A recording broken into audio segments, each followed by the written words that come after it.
foiling crash can really hurt.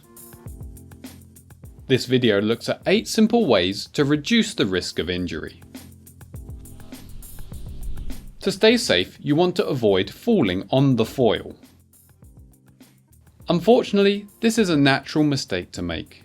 If your board is dropping to one side, you instinctively lean the other way to save it. For example, if your board is dropping towards hillside, you might lean hard towards toe side to try and save it. Then you can easily end up on top of the foil. Once a board is dropping to one side, it's far safer to let yourself drop with it. Then you can stay away from the foil.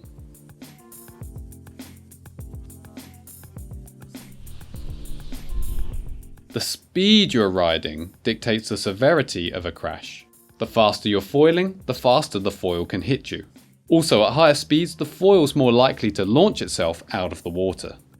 That's why it's much safer to learn with a larger beginner foil. A larger front wing allows you to foil at much slower speeds, and that greatly reduces the chance of hitting the foil and slows the impact if you do hit the foil. Also, larger foil wings generally have blunter edges. Hopefully the clips you've seen so far are enough to convince you that a helmet is essential. The foil could hit you anywhere, of course, so the more you're covered, the better.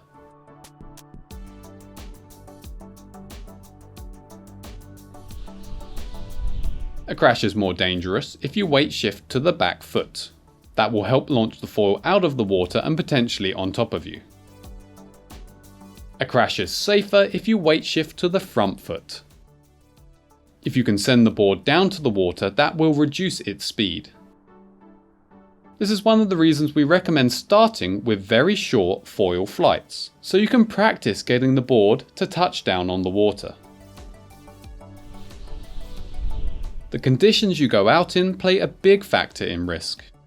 If you're a new wingfoiler in strong wind, there's a high chance that you won't be able to limit your speed.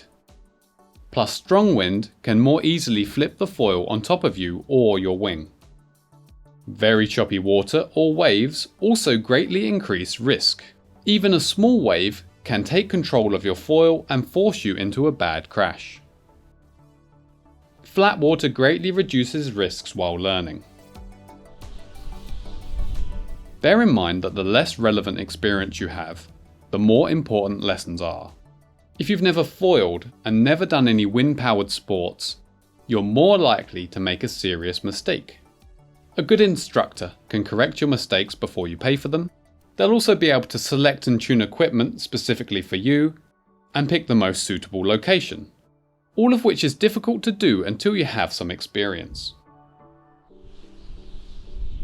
Whether the board is aiming upwind or downwind during a crash is worth considering.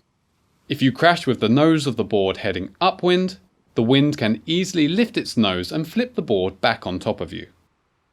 In that case, I generally dive under the water and guard my head. If you crash with the board aiming downwind or crosswind, it's less likely to hit you. You do, however, want to avoid releasing your hand wing if the board is downwind. If you release the hand wing, it could easily land on the foil and get punctured. If you're not yet able to control the foil and predict its behaviour, I strongly recommend avoiding footstraps. If your foot gets stuck with your weight in the wrong position, you can easily break an ankle or impact your foil.